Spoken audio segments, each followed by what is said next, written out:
one hand, your heart in the other. Should she find you wanting, death shall be your sentence. Should you find you worthy, you will be given the loyalty and love of an empire. The Lord's labyrinth awaits you. Choose wisely, strike quickly, trust completely, and may you find the ending that you deserve.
Welcome back, you filthy exiles.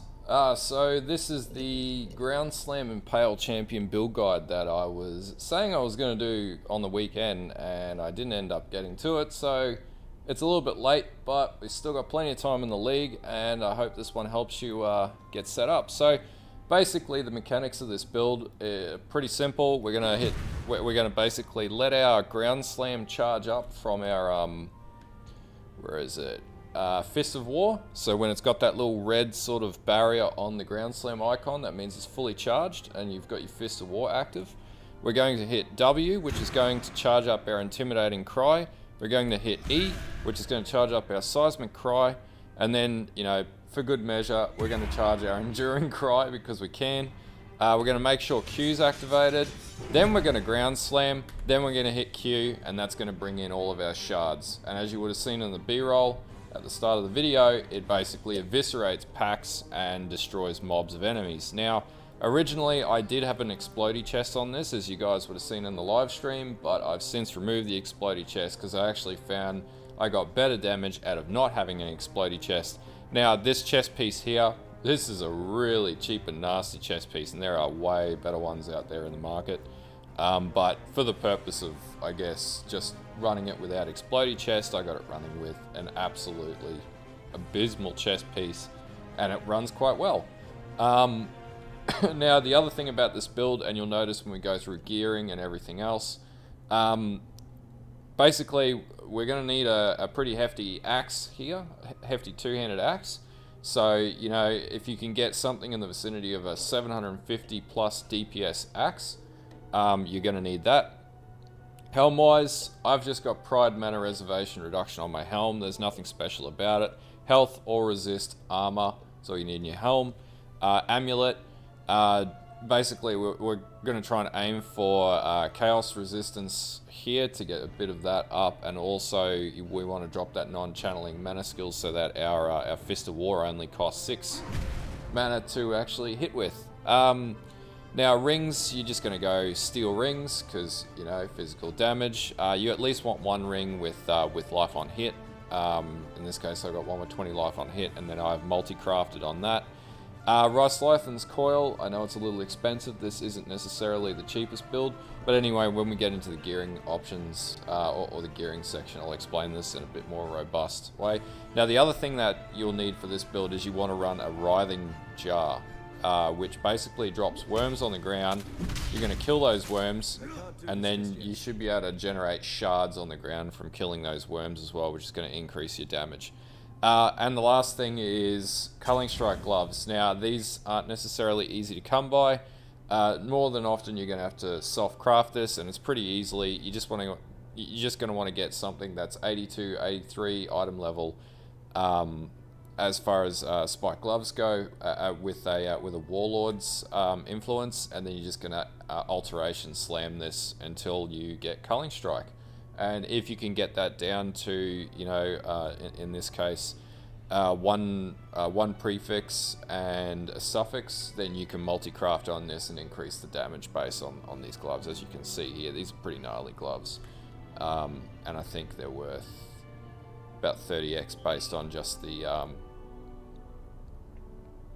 yeah, they're relatively expensive, and actually there are no other gloves on the market that mimic these. But anyway, that's really basic, nice and easy. I'll explain that when I go through the gearing section. Anyway, let's get into it, and yeah, let's start this build guide. Okay, so from an armor perspective, the first thing we're going to look at unique-wise is the Roslatha's Coil.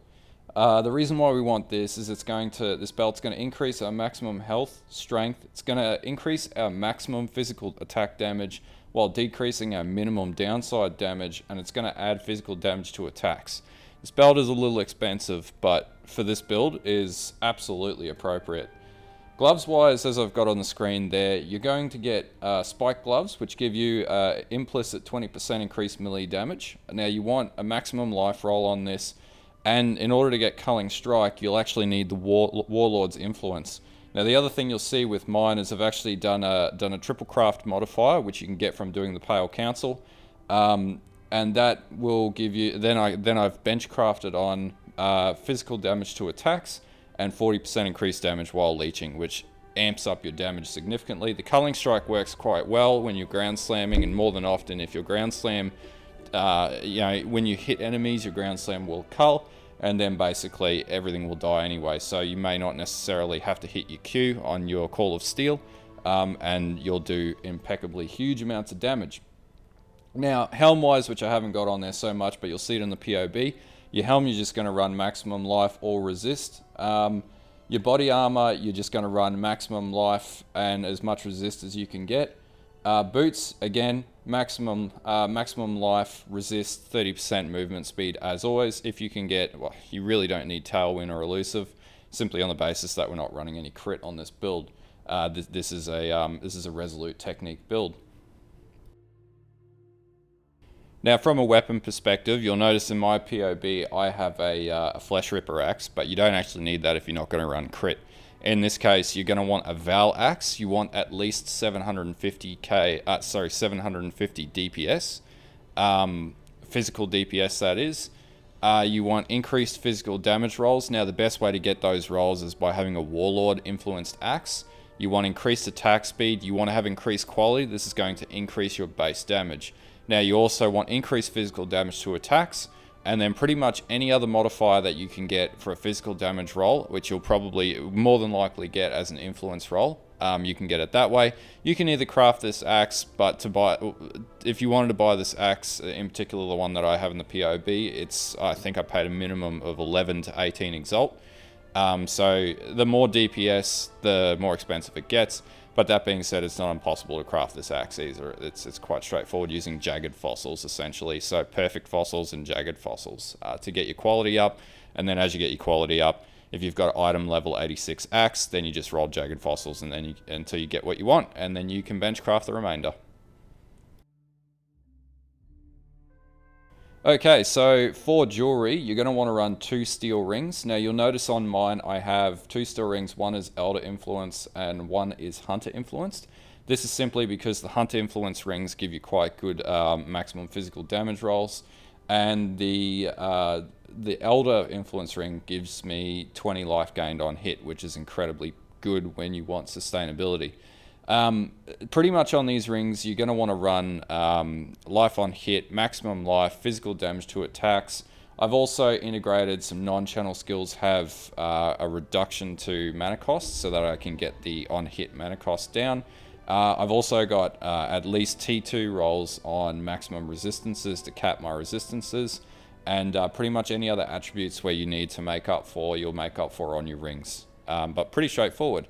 Now your amulet, you're going to want to run an Onyx amulet. This is to get your all attributes up, and if you can get a plus at least 25 all attributes roll on this amulet as far as an explicit roll. That's going to mean you don't have to take any supplementary nodes and you've got more nodes to allocate in your tree.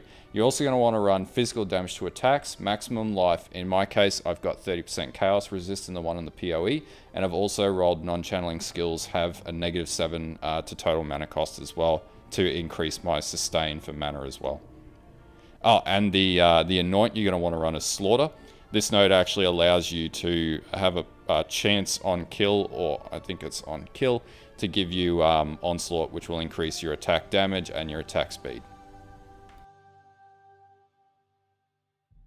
Now, jewels on this build are a bit of a biggie. The first one that you'll definitely need will be Lord of Steel. Now, you'll want the Lord of Steel jewel that gives you increased reflect damage, and increased reflected damage with increased area of effect. And then you're also going to want the increased reflected damage roll on that. So there's 3 different variants. This is the one that you want. This will get the maximum effect for your Call of Steel. You're also going to want 1 rapid expansion Crimson Jewel, which I'm pretty sure is free when you play through the 10 acts. I think once you get to Act 6, you get access to this. And you're going to want Lethal Pride. The reason why we want Lethal Pride, and in particular the Akoya roll, is this will actually allow us to apply Chainbreaker to our build, which will then, and you'll see that in the POB, which will allow us to generate Rage. And Rage generation increases our attack damage, it increases our speed, and it allows us to trigger Berserk on our cast when damage taken set up so that in those times when you need it, you get the huge boost of power. So basically, the more hits that you take, the stronger this build gets. Now, cluster jewel wise, you can get, there are a few other cluster jewel options, and you'll see that with the large cluster jewel in my POB, but you pretty much just want to get, at a starting point, you want Assert Dominance, you want Titanic swings, and you want a Fettle jewel. Fettle obviously gives you increased health. Titanic Swings is going to give you increased area of effect and area damage, and you're going to get increased area of effect with Assert Dominance as well. So as you kill things, you ramp this build up with both Rage, with both AoE, and pretty much as you hit and kill things, this build becomes more and more powerful as you run through maps. So flasks are pretty straightforward with this one. You're going to want to run at least 1 writhing jar. This means on bosses it'll drop the writhing worms, or the worms, and basically you'll kill those, you'll generate shards off those for your Call of Steel, and that'll increase your damage on bosses.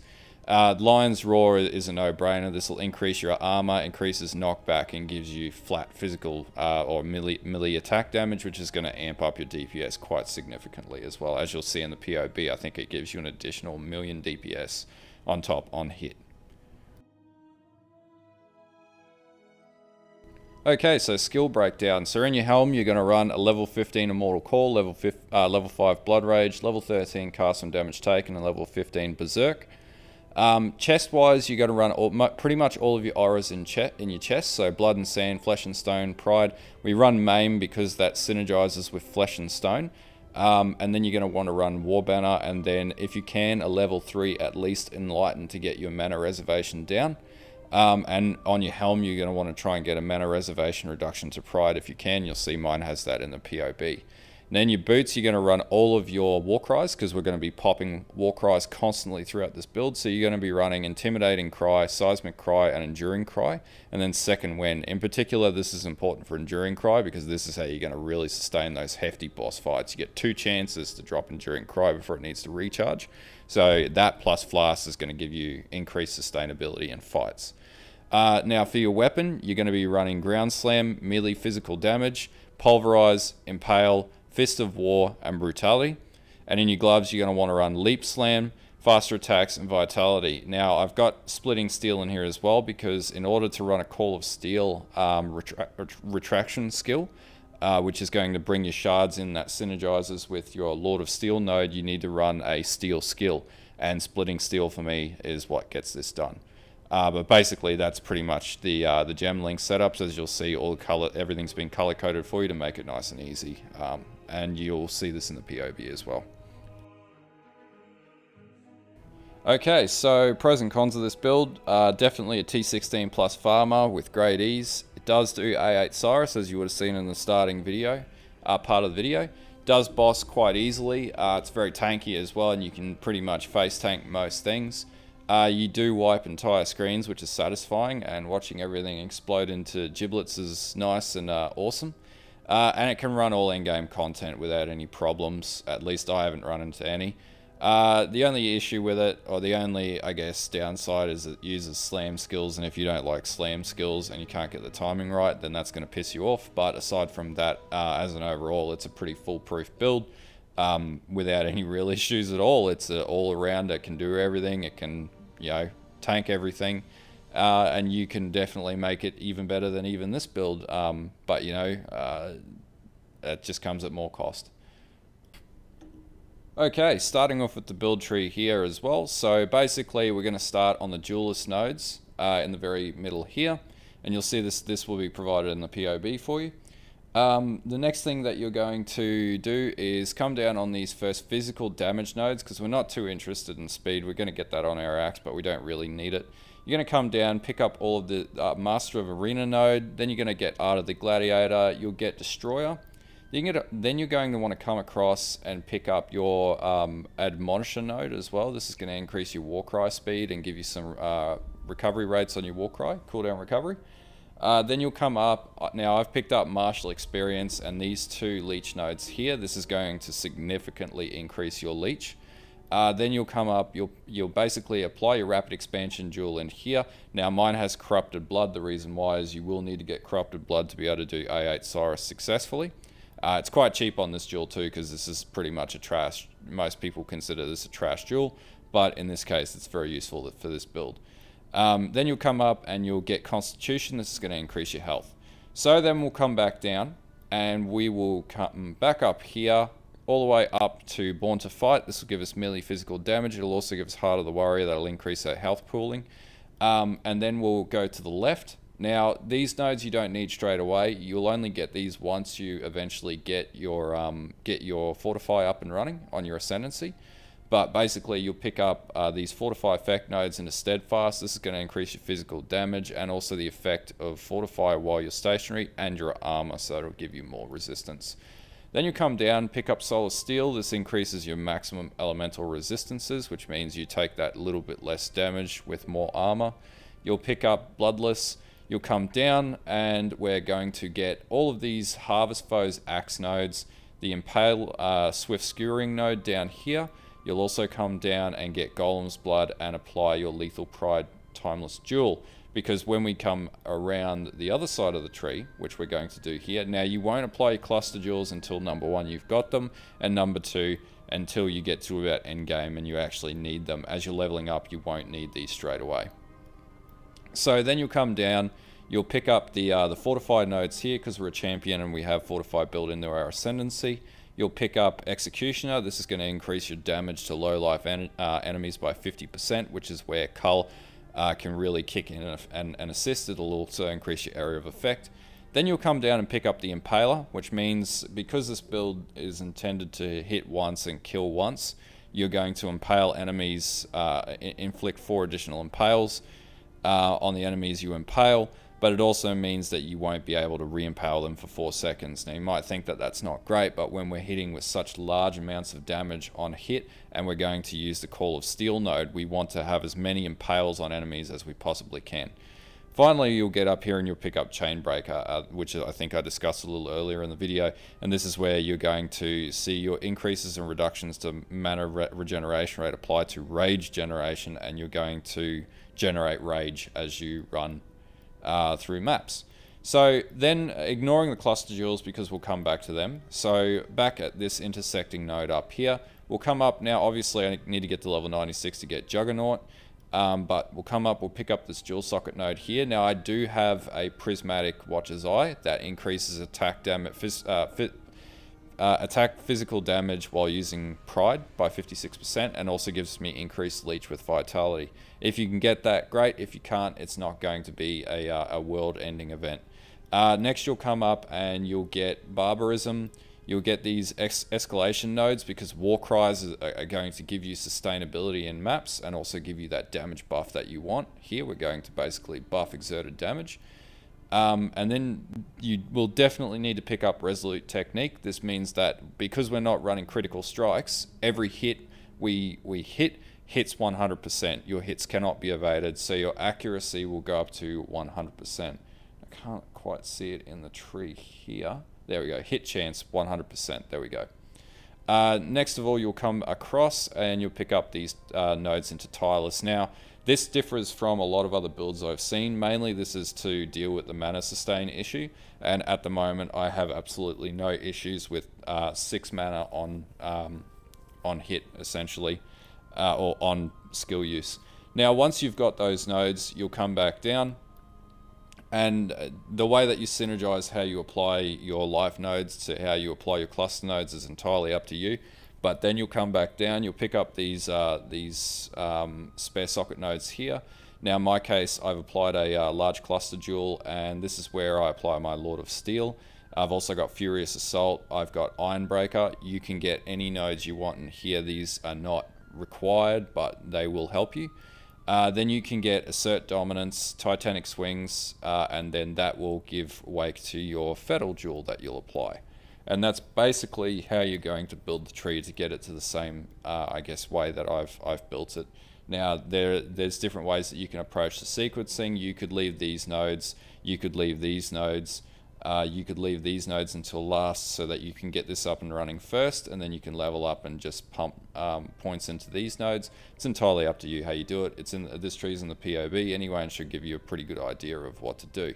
Now, ascendancy-wise, the first thing we're going to get is Master of Metal, obviously because we want that additional impale on hits, and the impale lasting longer. Also, impaling enemies increases your physical damage and increases your armor by 1,000. The next thing you're going to get is Unstoppable Hero, then you're going to get Fortitude, and then finally you're going to get First to Strike, Last to Fall, so you can get that Intimidate buff and the Adrenaline buff as well, which is going to increase your sustainability on maps.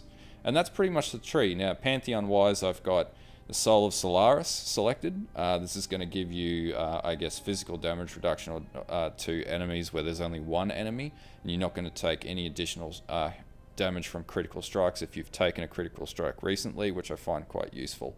Also, 8% reduced elemental damage if you haven't been hit recently. So in those moments when you're like, oh, you run into a map and you don't know if you're going to die, this will help you there. I've also got Soul of Shikari. This is going to increase, this is going to reduce your chaos damage taken and reduce your chaos damage taken over time while on caustic ground, and it's going to reduce the effect of poison on you, which tend to be enemies of this build, but with this gives you more sustain against enemies that throw chaos damage, which can be very difficult for melee physical builds. And then with your Enduring Cry, that's how you're going to overcome that issue. Anyway, this POB will be in the description below, so feel free to use it and do whatever you need to do to get it working the way that you want. Alright, so I hope this build guide has sort of given you an idea of how to build up a Ground Slam Impale champion. If you've got any questions, post them up in the comments. You know, I know that a number of people have different builds for this and different ways to go about it. This is just one way that I do this build. It gets nice meaty damage. It gets, you know, it's got great clear speed. It's tanky. It can take down A8 Cyrus. Yeah, there's pretty much a large number of advantages to this build. It can be as expensive or as cheap as you would like it to be. Now, this iteration is not build starter friendly, but it can be build starter friendly with cheaper gear. And you know, we can run, instead of running this axe, we could run Unitol's axe, which is dirt cheap in the early days of a league, and you get about 700 plus DPS out of it. So there are other alternative routes that we can take to building this build. Anyway, if this build guide helps you, if it gives you something to work on, or an idea of how to run Ground Slam Impale, like and sub. If you think it's crap, well, you know where the dislike button is. And for anyone else, check out my Patreon if you so feel like you want to. And until next time, bye.